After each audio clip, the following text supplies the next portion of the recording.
இங்க ஒருத்தன் செல்ல பிராணியா ஒரு நாயை வளர்க்குறான். ஆனா அந்த நாய் அப்படியே பாக்குறதுக்கு மனுஷன் மாதிரியே இருக்குது. அந்த நாய் என்ன இனம்னு கூட பார்க்காம அவன் அதை நல்லா பாத்துக்கிறான். அந்த நாய் தவறாம டெய்லி பிரஷ் பண்ணிடும். டெய்லி நைட்டு அவன் கூட தான் தூங்கும். இருந்தாலும் அந்த நாய்க்கு அவன் வைக்கிற சாப்பாடு பிடிக்கல. அதனால டேவிட் ஒரு ஆன்லைன் டேட்டிங் ஆப்ல ஆனிங்கிற ஒரு பொண்ணை மீட் பண்றான். ரெண்டு பேரும் நேர்ல சந்திக்க முடிவு பண்றாங்க. அவன் அவளை மீட் பண்ண கிளம்புற டைம்ல அந்த நாய் அவனுக்கு ஆல் தி பெஸ்ட் சொன்ன மாதிரி சைகை காமிக்குது. டேவிட் அழகா இருக்கிறத பார்த்துட்டு ஆனிக்கு அவனை ரொம்ப பிடிச்சு போகுது. இதனால அவன் கூட அவனோட வீட்டுக்கு வர்றதுக்கும் சம்மதிச்சு அவனோட வீட்டுக்கு வர்றான். வீட்டுக்கு வந்ததும் அவ்வளவு பெரிய லக்ஸரியான வீடை பார்த்துட்டு அவளுக்கு அவனை இன்னும் அதிகமா பிடிச்சு போகுது. அவங்க ரெண்டு பேருக்கும் நாயினா ரொம்ப பிடிக்கும்னு தெரிஞ்சுக்கிறாங்க. உடனே ரெண்டு பேரும் அவங்களோட ஃபீலிங்ஸை வெளிப்படுத்துறாங்க. ஆனா இது எல்லாத்தையும் அந்த நாய் அவங்களுக்கே தெரியாம ஒளிஞ்சு இருந்து பார்த்துட்டு இருக்குது. அடுத்த நாள் காலையில அவ சாப்பிடுற டைம்ல தான் அந்த நாய் அங்க இருக்கிறத கவனிக்கிறான். அதை பார்த்து அவன் பயங்கர ஷாக் ஆகுறான். இது ஒரு மனுஷன் தான் நாய் கட்ட போட்டுக்கிறான்னு சொல்றான். ஆனா அவன் இது மனுஷன் இல்ல, இது என்னோட பெட்டு டாக் தான் எவ்வளவோ சொல்றான். ஆனா அவ கேட்காம எனக்கு பசிக்கல வீட்டுக்கு கிளம்புறேன்னு சொல்லி கிளம்பி போறான். ஆனா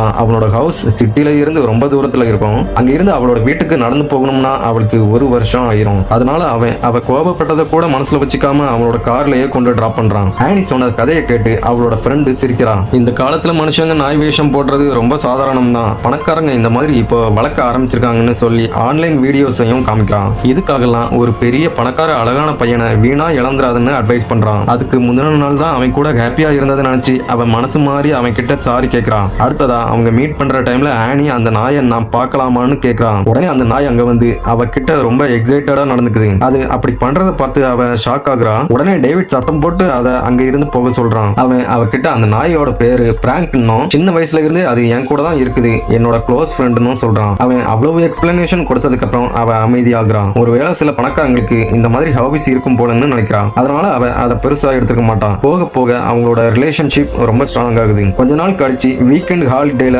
ஒரு இடத்துக்கு போறாங்க. அங்க அந்த பொண்ணு அந்த நாய் கூட கொஞ்சம் விளையாடிட்டு இருக்கான். அப்போ டேவிட் ஒரு ஒயின் பாட்டில எடுக்கிறதுக்காக பேஸ்மெண்ட்டுக்கு போயிருப்பான். அந்த டைம்ல பிராங்க் அவகிட்ட மெல்ல ஊர்ந்து வந்து ஏதோ சைலண்டா பேசுறான். அவ ஷாக் ஆகி பார்க்கும்போது அவன் அவகிட்ட